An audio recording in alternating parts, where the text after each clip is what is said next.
അതെ ഇന്ദ്രജേ, ഒന്നുകൂടെ ആലോചിച്ചിട്ട് പോരെ. ഇവിടെ നിന്ന് ഇറങ്ങിക്കഴിഞ്ഞാൽ വിശാലമായിട്ടുള്ള റോഡാ. അതിൽ ഒരു സ്ഥലത്ത് നമുക്ക് സ്റ്റോപ്പ് ഉണ്ടാവില്ല. മിണ്ടത് പോരുന്നുണ്ട് എന്റെ കൂടെ. ആ ശരി. ആരോ വിളിച്ചു. ഇന്ദ്രജ, നീ എന്തായി ചെയ്യുന്നേ? ഞാൻ ഇനി ഇവിടെ നിൽക്കുന്നില്ല മമ്മി. ഈ വീട്ടിൽ ഞാൻ നിന്ന പലതിനും ഞാൻ ഉത്തരം പറയേണ്ടി വരും. അതിനേക്കാൾ നല്ലത് ഞാൻ പുറത്തു പോകുന്നത്. എന്താ കാര്യമെന്ന് പറയേ. നന്ദിനി തിരിച്ചു വന്നോണ്ടായിരിക്കും. മമ്മിയേക്കാൾ ആവേശം കാണിച്ചാലല്ലേ മമ്മിയുടെ പ്രിയപ്പെട്ടവളാകാൻ പറ്റൂ, അല്ലേ മോളെ? ഞാൻ ഇവിടുന്ന് ഇറങ്ങുന്നുണ്ടെങ്കിൽ അതിന് കാരണം അവളല്ല, ഡാഡിയെ. ഞാനോ? അതെ, ചേച്ചി അത് പറഞ്ഞിട്ട് തന്നെയാ ഇറങ്ങാൻ തുടങ്ങുന്നത്. കാര്യം എന്താന്ന് തെളിച്ചു പറയടി. എന്നിട്ട് മതി രണ്ടെണ്ണം കൂടി ഇറങ്ങുന്നത്. സൂര്യക്ക് മമ്മി വിഷം കൊടുത്തിട്ടുണ്ടോ?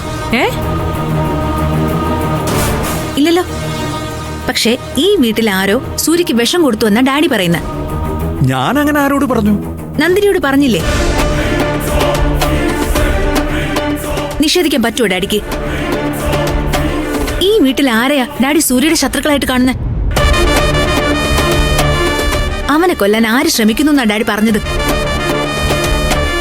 കരുതിക്കൂട്ടിയൊരു വിഷയം ഉണ്ടാക്കാനാണെങ്കിൽ ഇത് ധാരാളമാണ്.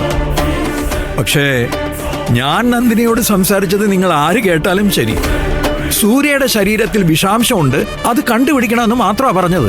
കള്ളം. അവളെ സന്തോഷിപ്പിക്കാനാണെങ്കിലും ഈ വീട്ടിൽ നിന്ന് ഒരാളാണത് ചെയ്തതെന്ന് തന്നെയാ ഡാഡി പറഞ്ഞത്. ഇവിടെ ഇപ്പൊ ഭർത്താവിന്റെ വീട്ടിലേക്ക് പോവാതെ വലിഞ്ഞു കയറി താമസിക്കുന്നത് ഞാനാണല്ലോ. അപ്പൊ പിന്നെ ഞാനായിരിക്കണമല്ലോ അത്. അതുകൊണ്ട് ഞാൻ ഇറങ്ങാൻ തീരുമാനിച്ചു.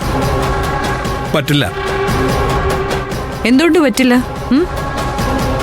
നിങ്ങൾ അങ്ങനെ ഒരു കാര്യം പറഞ്ഞിട്ടുണ്ടെങ്കിൽ അവളെടുത്ത ഈ തീരുമാനം ശരിയല്ലേ? പത്മ, വീണ്ടും ഞാൻ പറയാണ്, വെറുതെ കുടുംബകാര്യങ്ങൾ വഷളാക്കരുത്.